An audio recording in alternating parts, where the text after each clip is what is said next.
Sonic Frontiers is topping the scene right now and is the best 3D Sonic game in my opinion. I used to be really into Sonic stuff, and I know a lot of stuff about the series, even though I haven't played some signature titles like Unleashed and 06, but judging from how the game looked, I knew that I at least had to try it out. And well, my playthrough ended up being almost 13 hours. So why is that? Typically, a common theme of 3D Sonic games is the linearity of the levels, and those levels almost look like a three-way temple run style runner game. But in Sonic Frontiers, it's all taken away because the game focuses on a large open zone environment, and it's really good. I really like the beautiful realistic landscapes and using stuff like springs and rails to make my way through the game. A lot of people mention the fact that objects feel very artificial in a way, but personally I didn't really care because of a certain thing I'll talk about later, and it fits especially when you look into the story of how the world came to be. But there was an issue on the performance side, which is why is there so much pop-in? I actually took a little bit of time to look into this because it didn't make sense to me. Sonic Frontiers has similar minimum requirements to Fortnite, which in my opinion is more demanding because there are less static elements. Fortnite uses LOD, or level of detail, as well to improve performance, and assumedly Sonic Frontiers does too, as it mentions the use of a technology called Insta-LOD, which is a proprietary LOD solution from my research, meaning that it must be better than a standard LOD, and LOD is used for dealing with detail on far ranges and keeping performance. So it doesn't make sense why Sonic Frontiers has this issue. Maybe I'm incorrect, but with what I know, this seems like a strange issue. It's not terrible though. Another complaint I see is about the movement.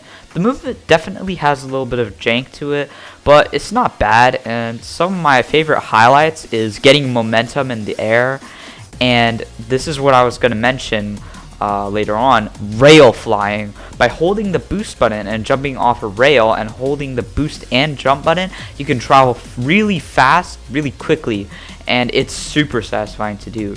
It could be because the game has you moving slower even at boost speeds, but this may be a development adaptation since in the beta, the 3 islands Kronos, Rio, and Oranos were going to be one whole island just called Kronos. So they probably tweaked the physics to fit in for the smaller 5 islands that they were trying to pull off in the final release of the game, which is what we have. In Cyberspace though, your movement is more locked down to suit the linearity of the levels. Cyberspace is a subsection of the game that's only partly mandatory, but it's not like it's bad either. It plays like the traditional Sonic game with set linear levels, and there are some extra challenges to make you earn mandatory progression items, with those challenges being complete the stage, get all red rings, get this amount of rings, and beat the stage in this amount of time. For some stages this is really easy, but for some it's actually pretty challenging. I enjoy it because it's a nice detour, but not in the sense of stopping gameplay.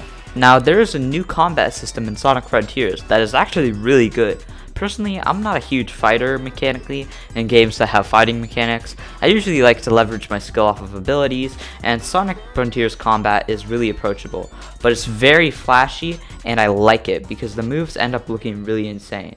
If there's a huge highlight in Sonic games, it's the soundtrack, and it's crazy. The ambient tracks of the open zone world is amazing, and the cyberspace levels and supersonic fights are really hyped. This is the best soundtrack I've heard from a Sonic game, and it is done great. And finally, then there is the story. It was really good. I'm not super into the lore like Cybershell, but it's very enjoyable nonetheless.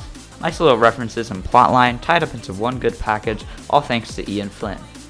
And that's Sonic Frontiers.